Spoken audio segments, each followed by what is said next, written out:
math. Let's do some maths today. Statistics. Okay, so we're looking at probability in chapter 5. This is lesson 5C, and it's the support exercise 5C.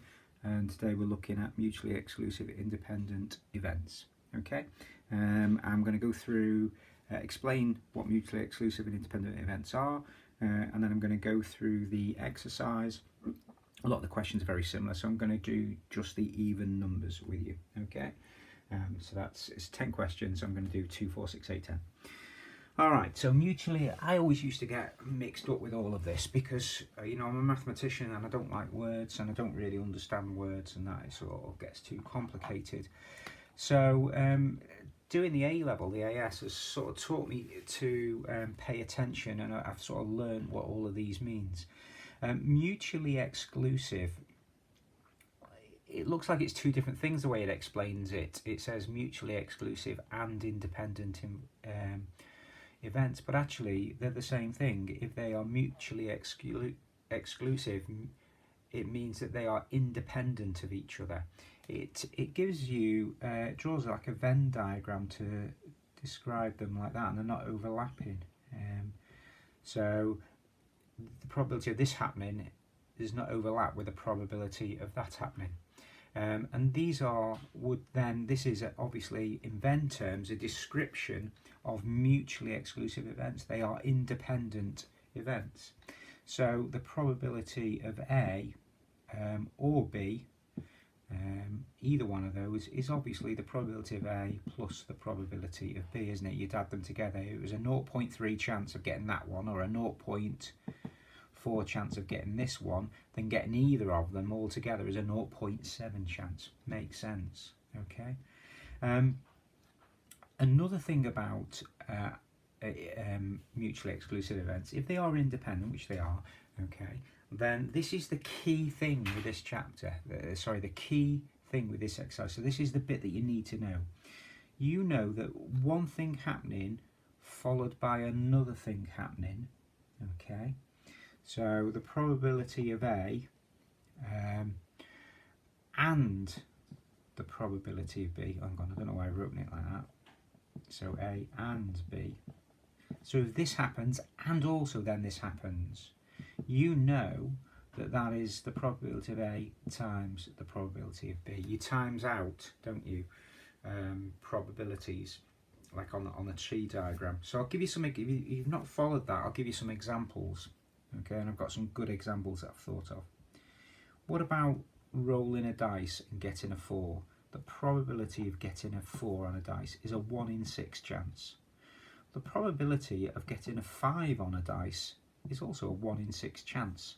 And if you've rolled a 4 and then you roll again, you know, the dice doesn't know that you've just rolled a 4, so the probability of them rolling a 5 is not dependent on whether you rolled whatever you rolled before it. So those are two independent things. The probability of rolling a 4 or a 5, let's just change those, probability of a 4 or a 5, okay, is 2 out of 6, isn't it? You add them together, so you've got a 2 in 6 chance of getting either a 4 or a 5. Okay, makes sense. So that makes sense. The probability of getting one followed by the other, a 4 followed by a 5, okay, we times out, okay, and that's a 1 in 36 chance, okay, of getting a 4 and a 5, okay, so 1 times 1 is 1, 6 times 6 is, it's a 1 in 36 chance. And if you remember our sample space diagram, 1, 2, 3, 4, 5, 6, 1, 2, 3, 4, 5, 6, okay, so if you roll a 1 and a 1, okay, 1 and a 1, you get 2 1s. If this is your first one and this is your second dice, then that's a 1 and a 2. We could add them together. But the probability of getting a 4 and a 5 is here. Not a 5 and a 4 followed by a 5 is here. Okay, and there are 36 possible outcomes, aren't there, all together here? Okay, there are 36 combinations. 1 and 1, 1 and 2, 1 and 3, 1 and 4, 1 and 5, 1 and 6, 2 and 1, 2 and 2, 2 and 3, 2 and 4. So only one of those 36, okay, is a 4 followed by a 5, and we times that together. And that is the key bit about this. If events are independent, then when you multiply them together, they give you the probability of both of those, you know, happening, one followed by the other. Okay, and that's not only is that a fact, but it's also a key test to see. So I'm putting a massive asterisk next to that. It's a key test to see whether things are independent, because if they're independent, when you multiply them together, they give you the probability of both of them happening one after the other. Okay. Now what I mean by a key test is this. Okay, so this is what the questions tend to be about. Okay, and so they'll tend to be about this on the exam. And all of the questions really are like this. I'm going to draw 2 Venn diagrams. Okay, just to demonstrate this now. Okay, and the first Venn diagram, I'm going to do French and German, and this is students within a class that choose in year 9 going into year 10, so they've got to choose their options, and it's the ones that choose French and the ones that choose German. So Spanish. So let's put some figures in: 0.2, 0.3 and 0.1.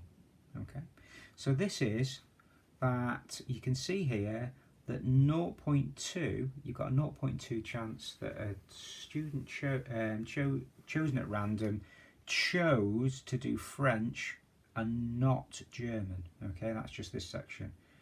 0.5 of the students in this class chose to do French. And you can see that.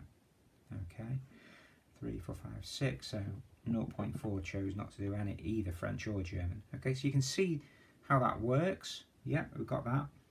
But here we've got an overlap. So 0.3 students decided to do French and German. Okay.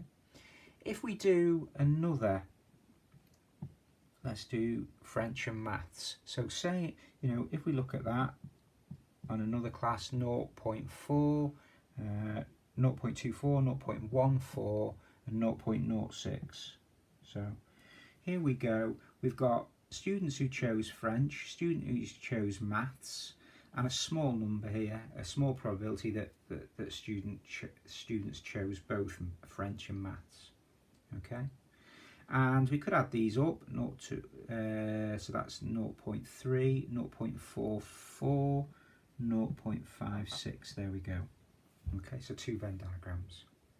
Now actually here, so what we're saying is, okay, is are they independent? In other words, if they choose French, does that influence them to choose German? Or if they choose German, does that influence them to choose French? Okay. Or are they completely independent? Okay, and the same with the maths and the French. Okay, so let's have a look at the French and the German. Okay, if they are independent, if, okay, then the probability of both things happening would be the probability of French times the probability of German is equal to effectively the intersection, isn't it, of F and G, because that's them both happening. That's what it should be if they're independent, because that's a rule now we've said for independence. Okay, so the students who choose, what's the probability of students choosing French? The probability is 0.5, because 0.5 of the students choose French. And if we times that by 0.4, 0.5 times 0.4, okay, is equal to 0.2. And you can see that they do both. It's not 0.2, it's 0.3. So if they're independent, then that would have to equal this here. and it doesn't. So they're not independent. These two are not independent of each other. Okay, they are influencing each other. One's influencing the other or the other way around. Okay, so they are not independent. Let's have a look at this, maths and French. So some students chose French. Some students in the class also chose maths. Well, they probably had to do maths, didn't they? Okay, but let's just pretend maths was an option. Okay, so French and maths, okay, and some of them did both. Now, are those ones that choose both, are they influenced, you know, by the other one? Oh, I've chosen French, so I should do maths. Or is there an influence there? Well, if we look at the probability that would, they're independent if,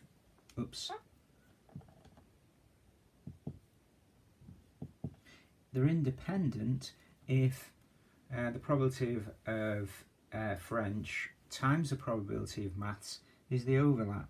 Okay, well, let's have a look at the probability of choosing French. It is 0.3, isn't it, altogether? And the probability of choosing maths here, okay, is 0.2. And 0.3 times 0.2 is 0.06. Okay, and that is the overlap there. That represents the students who chose both French and maths.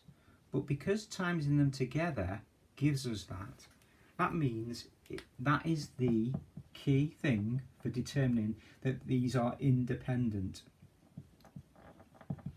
So in other words, those 0.06 that chose both, they weren't, the fact that they chose French, it was not influencing their maths decision as well. It wasn't influencing it.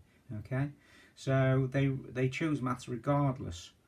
Okay, so that means that these two events, choosing French and choosing maths, although there is some overlap, okay, in terms of some did both, they are totally independent. Those decisions were made independently of each other, and this is the test for that.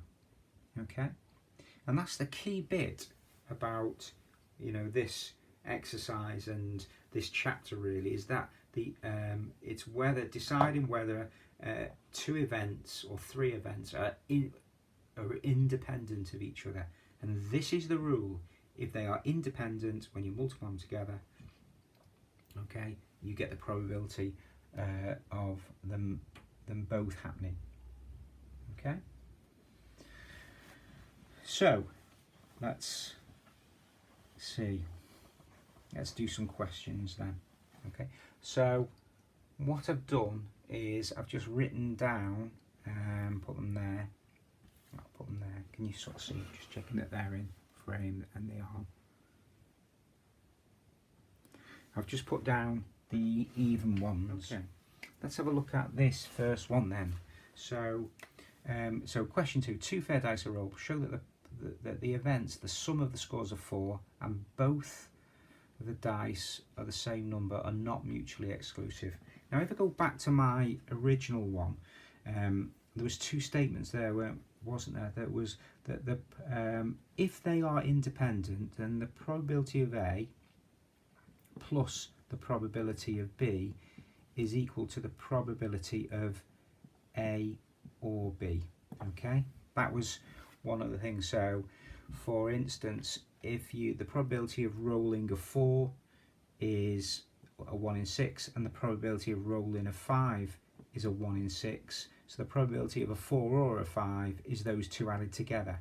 Okay, which is 2/6, which is a third. So that was the example I gave you at the start, and that's true for independent results, independent events. Also, the probability of both of them happening, you know, one after the other, is that times that. Okay, so this one is this one, and this addition one. So the probability of event A, okay, the probability of event A, so if we say event A was the sum of the scores of 4, well, that could be a 2 and a 2, a 1 and a 3, or a 3 and a 1. So that is 3 out of 36, because there's 3 things, and remember from my sample space that there are 36 possible outcomes. So it's a 3 out of 36, cancels down to a 1 in 12.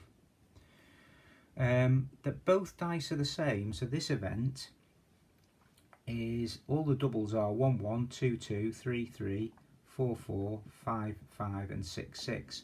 So there are 6 out of the 36 possible from that sample space diagram.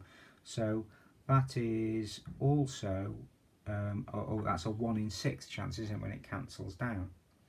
So if they are independent, okay, the probability of getting that one or that one would be those two added together, which would be 2/12, which would be 3/12, wouldn't it? 2/12 that, and 2/12 I want is 3/12, which of course is a quarter. Okay, so the chance of that happening is a quarter. But actually, what is the chance of that or that? Well, the chance of it are 6, 7 or 8.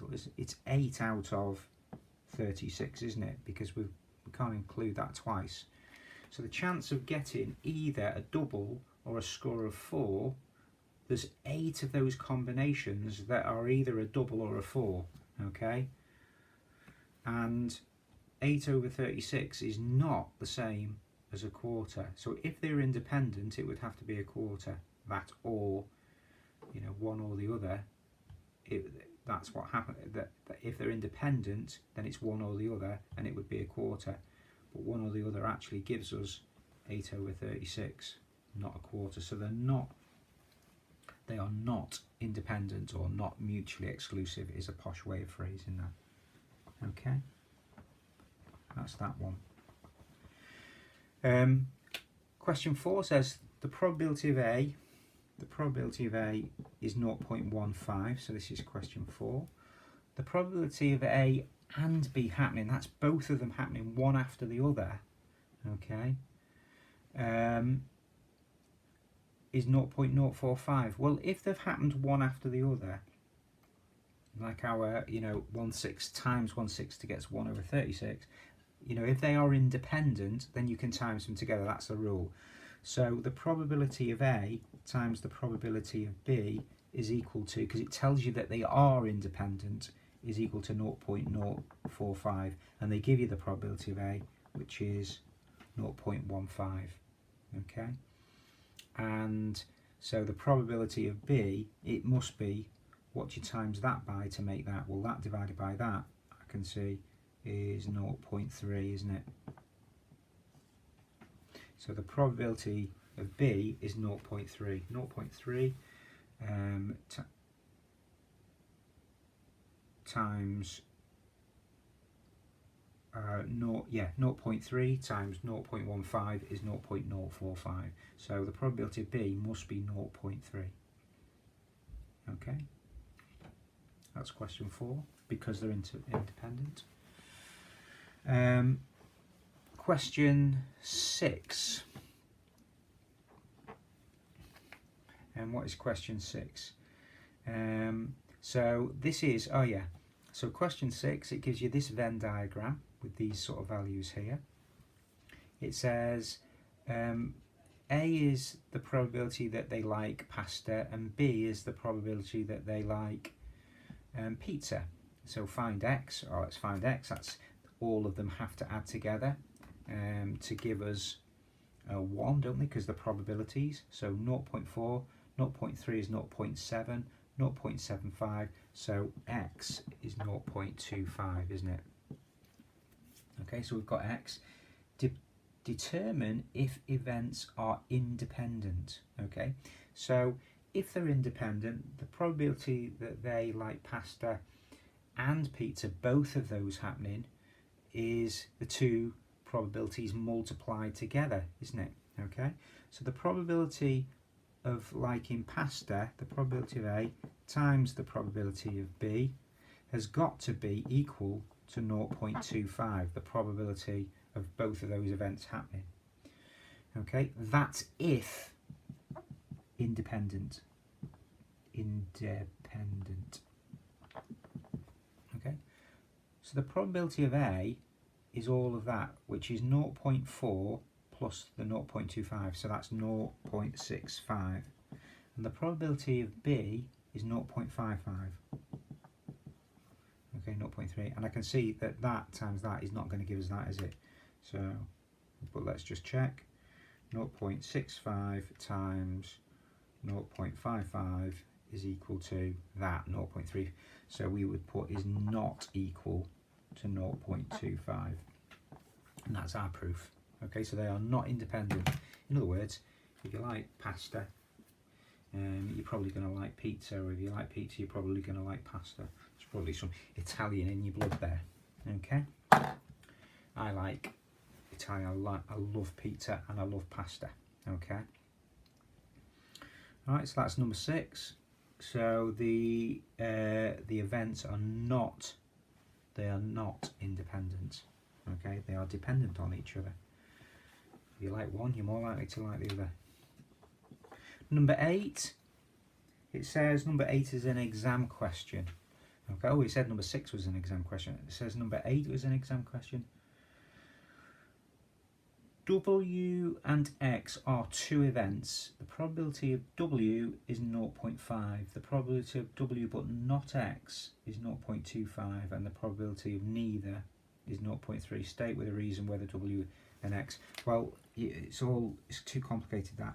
But the fact that you can have W and not X, okay, and they're not the same thing, means that there's an overlap in our Venn diagram here. Okay, so let's just try it. W and X are 2 events. W is 0.5, so all of that is 0.5. W but not X is 0.25. So that's W, isn't it? But not X is 0.25, but the whole of W is 0.5, so that must be 0.25 as well. 0.25 add 0.25 is our 0.5. The probability that it's neither, what do we get, is 0.3, so that's on the outside. So that means 0.5, that must be 0.2 for everything to add to 1. Now state with a reason whether W and X are independent. Okay, if they're independent, then all of W times all of X is equal to 0.25. So that's 0.5 times 0.45. Okay, and that I can see is going to be 0.225, isn't it? So 0.5 times 0.45 is equal to 0.225, not 0.25. So therefore, we can say that 0.5 times 0. The probability of W times the probability of X is not equal to 0.25, which it must be if they are independent. So are they independent? They are not independent. Okay? They're not independent, otherwise that times that would equal that. Alright. And then the last one,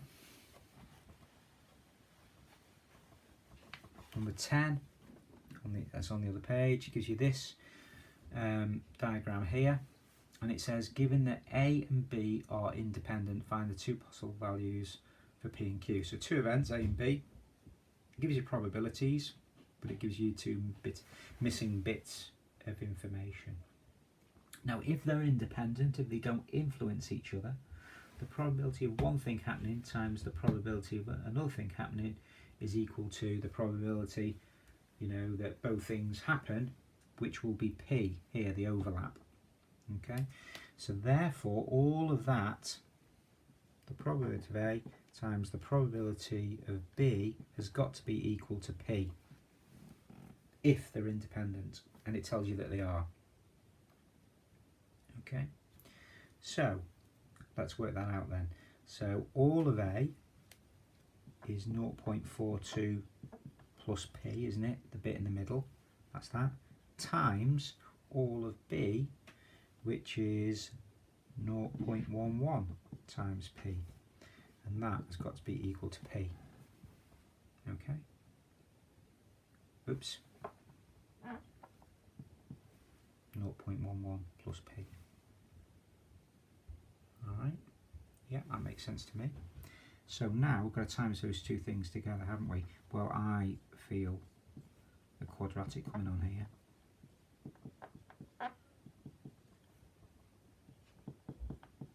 Because we normally see it like that, don't we?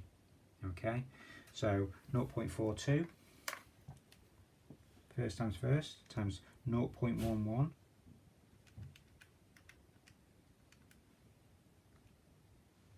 is equal to 0.0462 plus 0.42p plus 0.11p plus p times p is p squared is equal to p.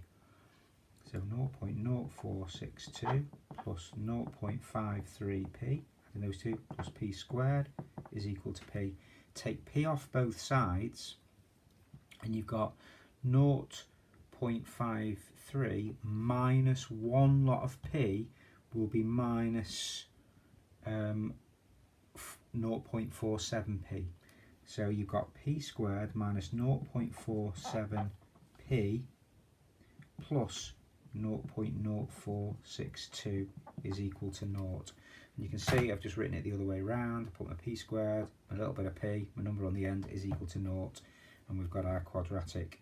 Now we're not going to try even attempt to factorise that, so we're going to go minus b minus all of this. Well, minus a minus is a plus, so 0.47 plus or minus the square root of b squared, which is, don't need to take that is minus, because a minus times a minus is a plus, but I'll still put it in. Minus 4 times a, 4 times 1 times c, 0.0462, all divided by 2a, and a is 1, isn't it? So all divided by 2. So we've got 0.47 plus all of that divided by 2, and 0.47 minus all of that divided by 2. Remember that, I'm not going to put that into the calculator as a minus. If I did, I'd have to put it in brackets. So I'm going to just do that now on the calculator. So I've got, oops, I'll put it in. So 0.47 plus the square root of 0.47 squared minus 4 times, don't need to put the 1 in, times 0.42.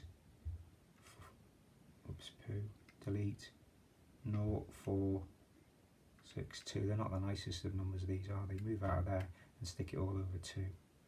Okay, so you can see what I've done. I've just typed all of that in. There we go.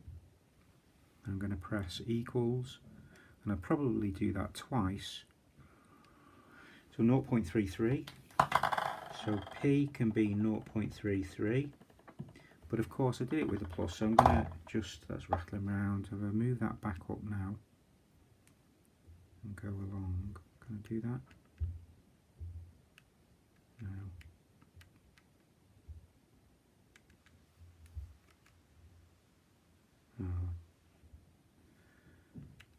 Oh. There we go. Back to that now.